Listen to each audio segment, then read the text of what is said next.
Magprito po tayo ng tofu.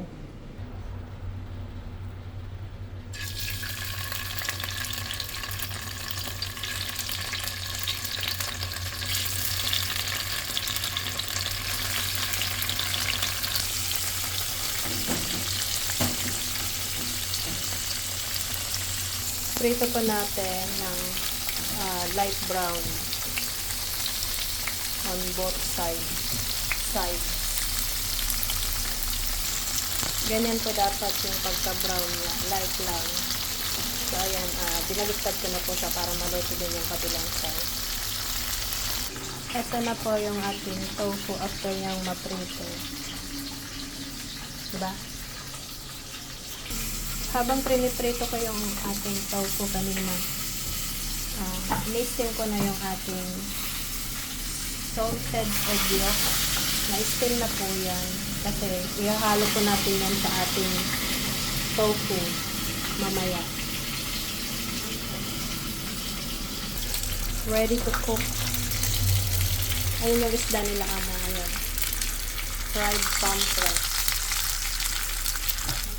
Maglagay na tayo ng mantika sa ating kawali.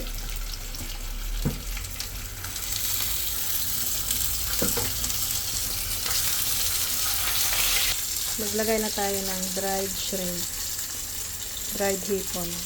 Nababad na yan ng kanina pa. Konti lang. Haluin lang natin.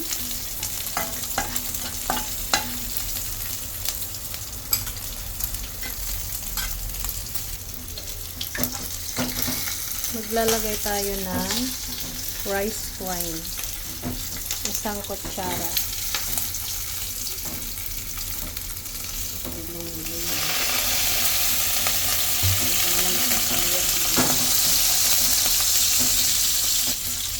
Next na natin yung salted egg yolk. Ay, dumikit. Ano mga? Ayaw niyang katanggal. Mix lang natin hanggang sa malusaw yung ating egg yolk. Ang bango.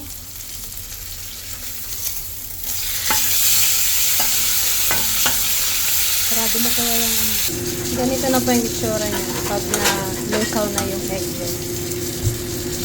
So, ilagay na natin yung tofu.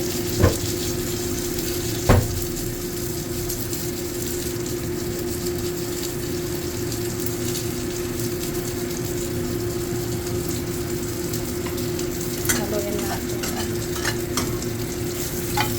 Hanggang sa makuted po lahat ng egg yolk yung tofu.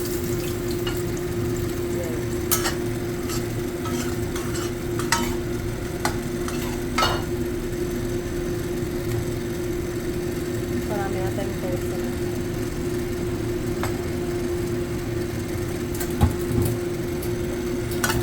Huwag mo nang iprito yung isa. Haluin lang natin. Yan na guys, sprinkle lang natin ng dahon ng sibuyas.